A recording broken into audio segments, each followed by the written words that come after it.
continuidade ao último vídeo, como comprovar que o médico não agiu com imperícia, imprudência ou negligência? O Dr. Rossi vai explicar um pouquinho sobre isso.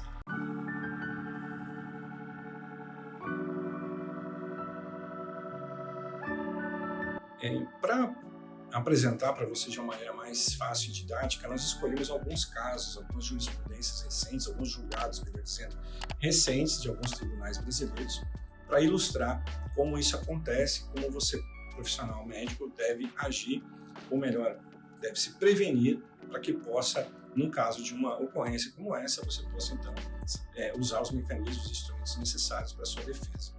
Eu vou pegar um caso aqui que ocorreu no Tribunal de Justiça do Rio Grande do Sul, uma ação de reparação de danos morais. Eu vou fazer só um parêntese aqui rápido para você entender. Danos morais, né? Na relação jurídico-contratual ou extracontratual, é importante entender que os bens jurídicos protegidos aí podem ser patrimoniais ou extrapatrimoniais. Bens patrimoniais, dá um exemplo rápido para vocês entenderem. No caso de surgir uma prática médica que dificultou a ida ao trabalho de um determinado paciente, ele ficou, por exemplo, 6 meses sem trabalhar, ele teve aí, então, uma situação em que ele não teve receita para sobreviver entre esse período de 6 meses. Então, o dano causado ao paciente é um dano patrimonial mensurável em valor, o médico vai, então, realizar essa indenização caso seja comprovado que ele, de fato, agiu, que ele teve na sua ação, estabelecido uma vez mais dito, o nexo de causalidade, esse dano ou prejuízo adveio, então, de uma relação culposa de negligência, imperícia ou imprudência. No caso que nós vamos citar aqui agora, é um dano moral, ou seja, um dano extrapatrimonial. Por quê? Porque o caso que eu vou citar ocorreu a morte do paciente. Então, quando você vai mensurar, como você vai estabelecer o valor? O valor da vida não tem preço. Então, ele não é um dano patrimonial. A vida é um patrimônio, a vida é um valor moral. Então, no caso, a família do paciente preparou uma ação de reparação de danos morais contra esse profissional médico, no caso que nós vamos ilustrar. Nesse caso em específico, o paciente adentrou na rede hospitalar com problemas de rins. O tratamento médico foi considerado adequado ao longo da instrução processual. Foi realizado num primeiro momento o procedimento chamado de litotripsia extracorpórea.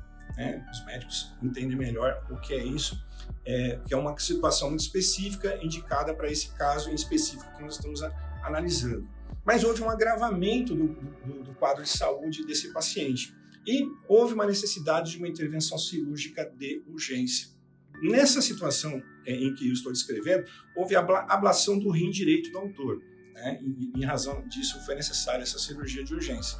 Ou seja, a solução emergencial adotada no decorrer do ato cirúrgico com o fito de preservar a vida do demandado sob risco iminente de vida.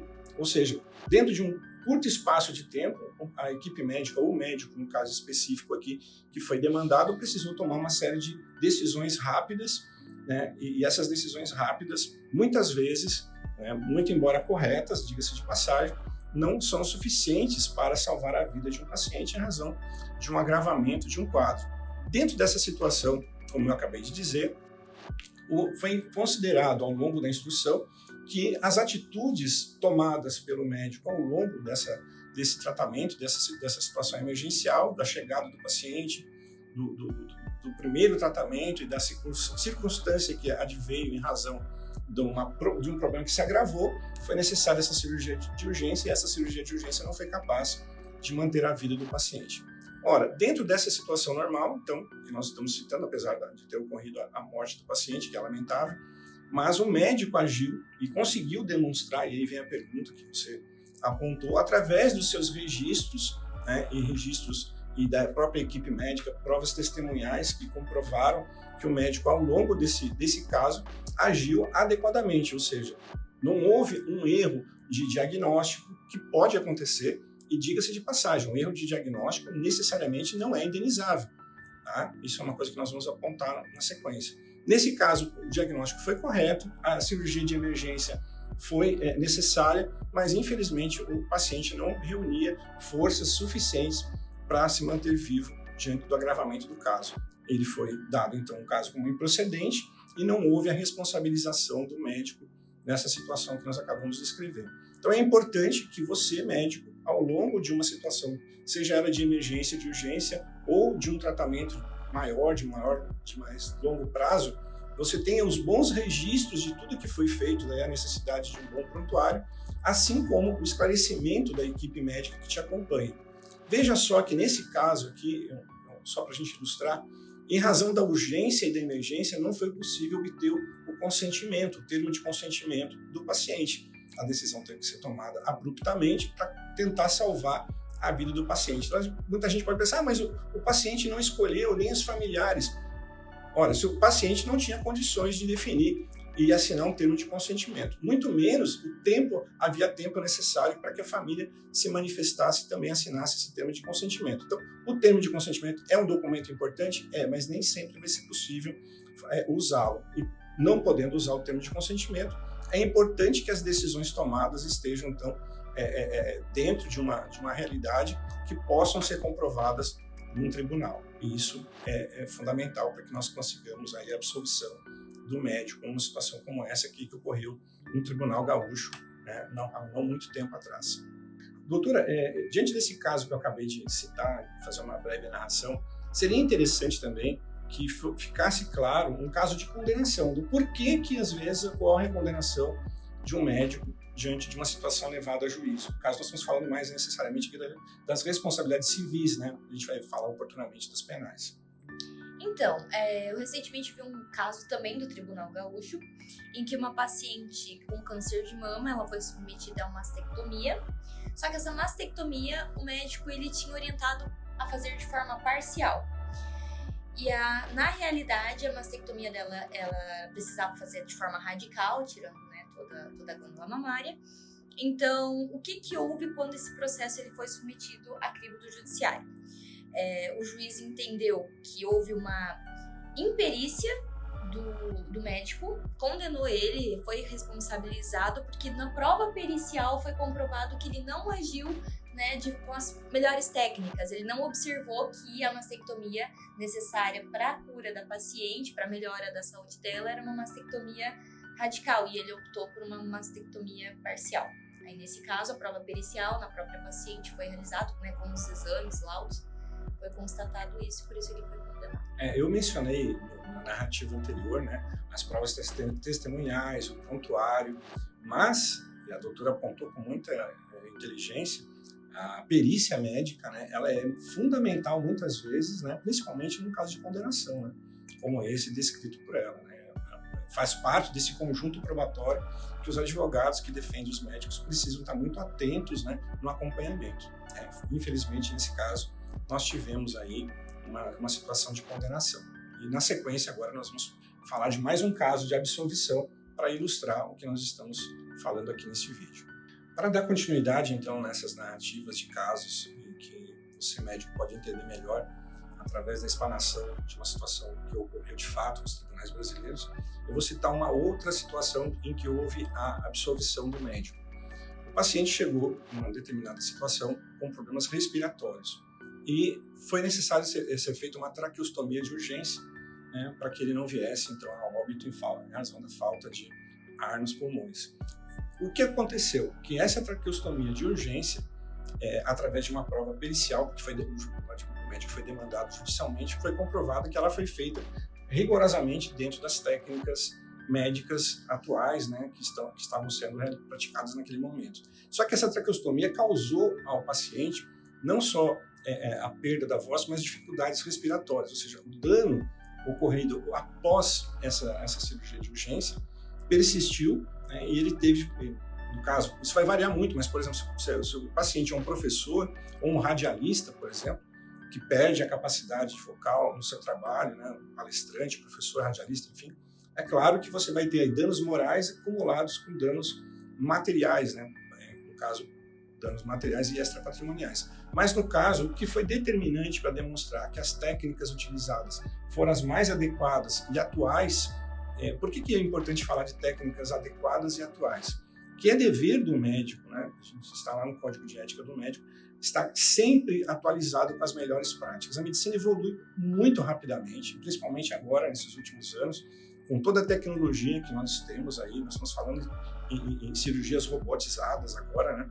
É uma nova técnica, que existe de instrumentos cirúrgicos e novos equipamentos para se fazer determinados tratamentos. O médico precisa necessariamente estar atualizado com tudo isso. Então, nesse momento aqui, nesse caso do Tribunal de Justiça de São Paulo, esse caso ocorreu na cidade de Sorocaba, essa traqueostomia foi considerada adequada pelo tribunal, e então a prova pericial foi fundamental, novamente agora reforçando a importância da prova pericial, demonstrou que efetivamente o médico agiu com todos os cuidados, técnicas necessárias e atuais para que o paciente não viesse a óbito por falta de ar nos pulmões. Infelizmente, ocorreu um dano, no caso a perda da capacidade vocal, e efetivamente isso é algo que acontece, mas entra no caso daquele dano necessário, que é bem diferente do dano prejudicial.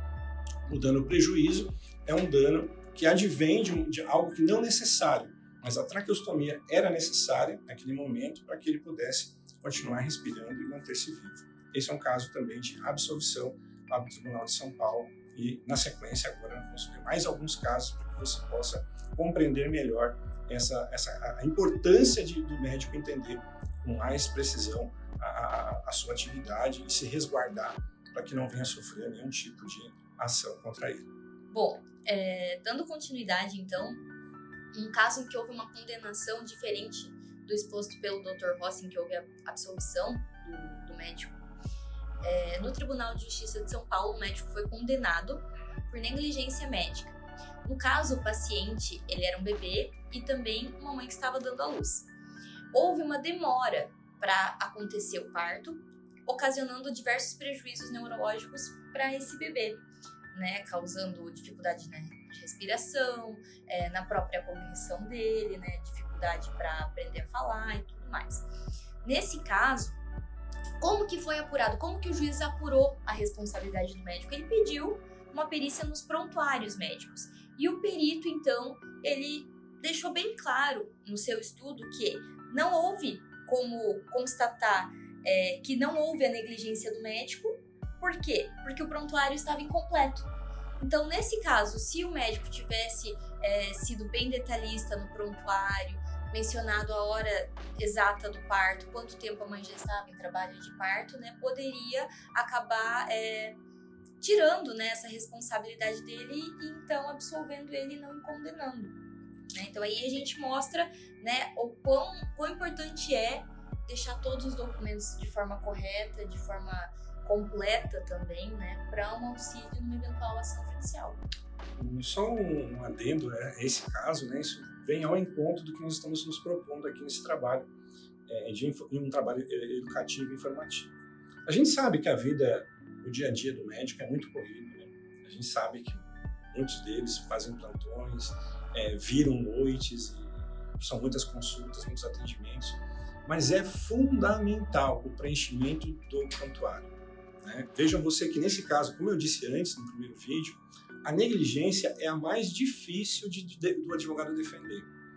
Se ele tem as provas corretas, acostadas, para levar a juízo, ele facilita o trabalho do advogado e, evidentemente, que exclui a culpa do médico. Mas no caso de um prontuário incompleto, e aí vem essa necessidade, preencham os prontuários da forma mais detalhada e rica possível. Vocês estão se protegendo fazendo isso. Vocês vão protegendo a equipe também, protegendo instruir a equipe também é necessária para fazer um lastro probatório. Perfeito. Se prevenir. Então fica aí, nessa segunda narrativa de condenação, a importância e a necessidade de preencher com detalhes e riquezas o prontuário. Muito embora a vida do médico não seja fácil, a gente sabe disso, é muito corrida, porém é necessário fazer isso porque é um dos elementos de prova muito importante. Veja que nesse caso a perícia foi nos prontuários. Então o médico perito foi analisar os prontuários e deu um parecer que foi fundamental para a condenação do médico. Fique atento na hora dos preenchimentos. Maior riqueza, maior detalhes possíveis para que você possa estar criando elementos para a sua própria defesa. Seguindo adiante com as nossas considerações sobre alguns casos práticos para ilustrar melhor para você, médico que nos acompanha, eu trouxe aqui um outro caso de absolvição ocorrido no município de Itoverava, interior de São Paulo, onde ocorreu uma cirurgia por meio de câmeras, a chamada laparoscopia, O que ocorreu nesse caso e que acabou gerando a absolvição do médico? Isso aqui é um caso interessante porque nós tivemos aí uma oscilação de energia elétrica, né? E o caso de oscilação de energia elétrica gerou um apagão no hospital, mas não foi só no hospital, foi na cidade quase inteira e na região de Itoverava. Esse prejuízo, né, na condução de uma cirurgia importante como essa causou um delay, uma demora na conclusão do processo cirúrgico, porque havia necessidade, óbvio, de energia elétrica. O paciente sofreu com isso, né, teve danos materiais e danos também morais e entrou com uma ação contra o médico. Evidentemente que nós temos uma chamada de excludente de antijuridicidade. O que é uma excludente de antijuridicidade? É quando você exclui, né, da questão da legalidade, né, daquela questão da tipificação de uma conduta danosa por um fato, no caso fortuito ou de força maior, ou seja, a rede elétrica da região sofreu uma oscilação, os motivos aqui não ficaram claros no processo, mas afetou o hospital que tinha geradores e tudo mais, mas não foi suficiente para dar conclusão ao processo cirúrgico. Então a culpa não é do médico, efetivamente, ele não agiu com negligência, ele não foi imperito, ele não foi imprudente. O hospital tinha os geradores foram acionados, mas não foram suficientes a carga para concluir o processo operatório, mas mesmo assim, esse é um dos casos até que a doutora Isadora mencionou no início do vídeo 1, em que muitas vezes o que acontece é que de modo apressado, assodado, advogados e familiares promovem ações contra os médicos sem entender efetivamente o caso. Uma situação como essa, se o advogado ele está mais esclarecido e não age pela pressão familiar, ele esclarece para a família que é o tipo de ação que não vai redundar em êxito, né? Porque a culpa que não vai ser caracterizada, e não havendo essa culpa caracterizada, ou seja, a conduta médica não foi culposa, não haverá indenização, muito embora pode ter ocorrido dano, mas o dano não foi causado pela prática médica, e sim por um fato da natureza, um fato de terceiro, excluindo então a responsabilidade médica. Então é um outro caso aqui que a gente traz para comentar com você sobre a não condenação de um médico. Que caso aqui não foi por provas demonstradas, por perícia, por prontuário, por testemunhas, mas um fato da natureza que pode acontecer sim e exclui a culpabilidade, portanto a necessidade de indenização. Outro caso muito interessante para ilustrar, né, essa conduta do médico, a importância das provas, também do Tribunal de Justiça de São Paulo, uma cirurgia plástica, no caso uma obrigação de fim, então, a paciente foi submetida a procedimento cirúrgico, no entanto, ela ficou com cicatrizes, que são lesões previsíveis, mas por se tratar de uma cirurgia plástica, essa cicatriz ela deve ser mais sutil, o médico ele se compromete a deixar ela de uma forma que não vá influenciar na estética da paciente. E nesse caso, o médico ele não orientou a paciente sobre os cuidados necessários pós-cirurgia, sobre as lesões, então, que o procedimento ensejaria, né, na paciente, e isso ficou comprovado no processo, né, pela falta não de termo de consentimento, mas de por exemplo, um documento em que o médico falasse, não, você está ciente dessas lesões, né, então ficou comprovado que o médico agiu com imprudência por não alertar a paciente sobre os riscos que o procedimento que ela seria submetida acarretaria nela. Me permite só uma colocação, doutora Isadora. Esse caso é emblemático e me reporta uma outra particularidade muito relevante que o médico deve se atentar. Ele tem, baseado no Código de Ética Médica, o dever de informar, né? Isso é muito importante, o médico precisa estar muito atento a prestar todas as informações ao paciente. E deixar claro isso numa relação médico-paciente, você precisa efetivamente, né, provar depois que você informou. Né? Porque o que acontece muitas vezes? Eu, por exemplo, eu sou um paciente obediente. Se o médico diz, olha, Alexandre, não faça isso, não faça aquilo, eu não vou fazer. Né? Mas isso é próprio da minha conduta. Mas nós sabemos, né, que as pessoas muitas vezes agem de modo desobediente. O médico informa, esclarece, e o paciente não obedece como deveria aos atendimentos solicitados. E isso pode acarretar um dano e o paciente depois, com esse sentimento de que sofreu um dano, procurar um advogado, e o advogado, de uma maneira, às vezes, como eu disse antes, assodada, apressada, vira processar o médico. mas esquecendo que o próprio cliente dele não cumpriu as determinações do médico. Mas para que isso aconteça, o médico precisa informar. E esse precisa informar não é só verbalizar, né, ao paciente, ele precisa escrever isso, o paciente precisa assinar que ele está ciente, que ele precisa ter, que ele leu e que ele precisa ter um determinado comportamento durante um determinado tempo, porque a relação contratual, nesses casos, ela é pré, durante e pós. Então, o médico continua responsável pelo paciente, mesmo após um determinado tempo, findado um determinado tratamento. Então, é importante que o médico esclareça e faça com que essa informação seja aceita pelo seu paciente para que amanhã ele não seja cobrado por isso. Isso é fundamental. Esse caso eu gostei bastante e ele vem ao encontro da nossa preocupação, que é dar os mecanismos necessários ao médico para se proteger numa eventual chamada a juízo para responder pelos seus atos. E finalizando, gostaríamos de agradecer a Ultramed, a Sociedade de Medicina Joinville e o CRM de Santa Catarina pelo apoio no desenvolvimento desse projeto. E aproveitando, não se esqueça de baixar a cartilha que está disponível no link na descrição e não se esqueça de se inscrever no nosso canal para ficar ligado nos próximos vídeos.